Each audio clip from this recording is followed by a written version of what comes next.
Field లోకి వెళ్ళే విధానాన్ని, కళ్యాణ్ గారు వెళ్ళిన విధానాన్ని మీకు తెలియజేస్తున్నారు. అలాగే కరెక్ట్ కరెక్ట్ చంద్రబాబు అండి, నాయుడు గారు కరెక్ట్, కూడా చాలా ఎక్కడ గొప్ప లెక్క విషయం. చేయరు.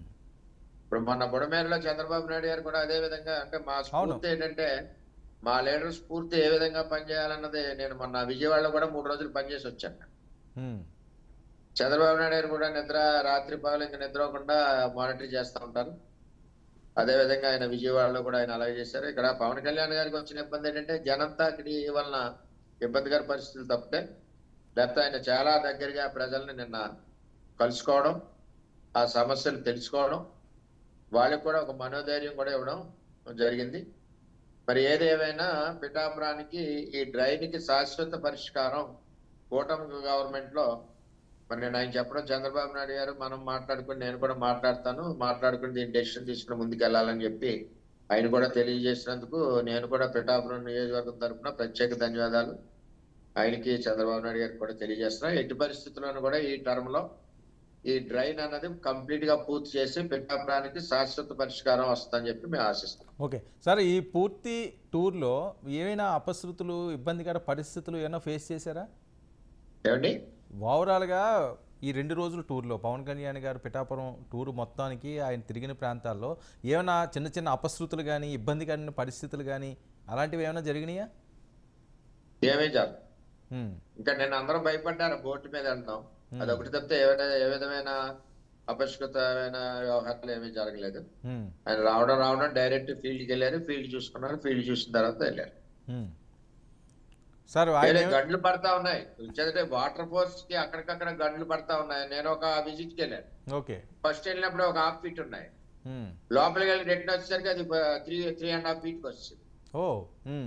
మేము కూడా భయపడి పరుగుల మీద వచ్చాం. అంటే అలా రేజ్ అయింది. అలా జాతి ఫ్లడ్ లో ఎలా ఉంటాయంటే, మనం ప్రజల కష్టాలకు దగ్గరగా వెళ్ళాలని ఆతృతతో మనం ఉంటాం, ప్రమాదాలు అవుతాయని ఆలోచన ఎవరు కూడా ఆలోచన చేయరు.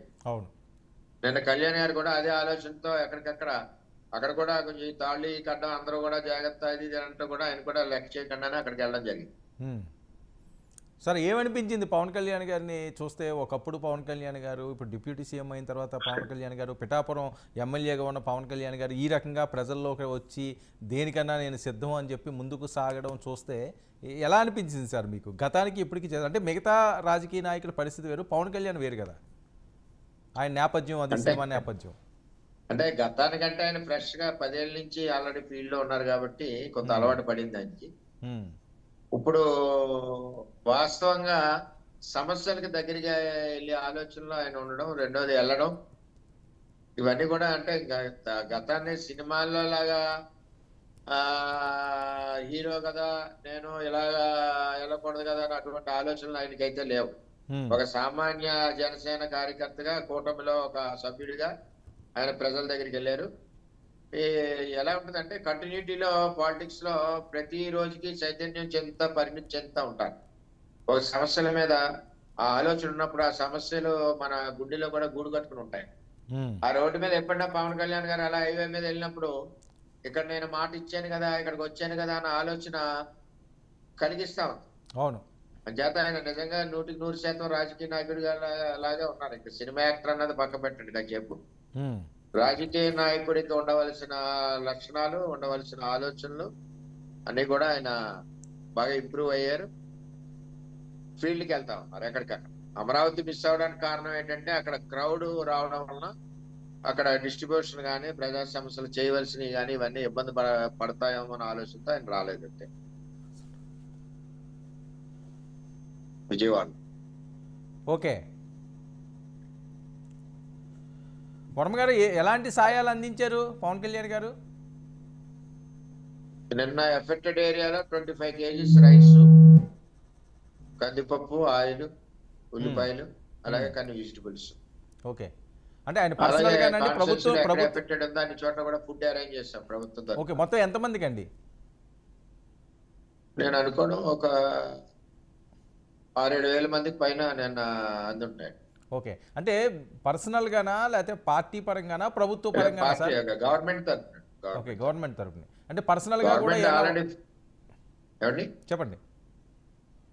గవర్నమెంట్ ఆల్రెడీ ఎక్కడ ఎఫెక్టెడ్ ఏరియా ఉందో వాళ్ళకి కొన్ని నామ్స్ ఉంటాయి కదా, నామ్స్ ప్రకారం చెక్ చేసుకుంటూ కొన్ని దాన్ని కూడా సడలించుకుంటూ ఫుడ్ ఫెసిలిటీ ఇస్తున్నారు, మంచినీళ్ళు ఇస్తున్నారు, ఉమ్, అలాగే మిల్క్ ఇస్తున్నారు, అన్ని రకాల ఫెసిలిటీస్ కూడా చేస్తా ఉన్నారు. అలాగే రైస్ సపోర్ట్, కొన్ని ఏరియాలో రైస్ బాగా ఎఫెక్టెడ్ ఏరియాలో రైస్ వెజిటబుల్ సపోర్ట్ రెండు చేస్తుంది గవర్నమెంట్. ఇది వరకు అట్లా కాదు, ఆల్రెడీ ఎక్కడికైనా మా ఓకే. కలెక్టర్, పర్సనల్గా కాకినాడ జిల్లా కలెక్టర్ కూడా చాలా యాక్టివ్ గా యంగ్ కలెక్టర్ అయినా చాలా యాక్టివ్ గా 24 hours వర్క్ చేస్తున్నారు.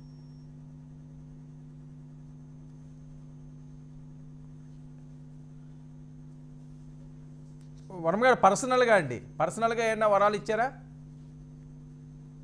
ఏమీ లేదు, పర్సనల్ గా ఇవ్వడానికి ఇది ఒకళ్ళ ఇద్దరు ఇష్యూస్ కాదు కదా, అవును.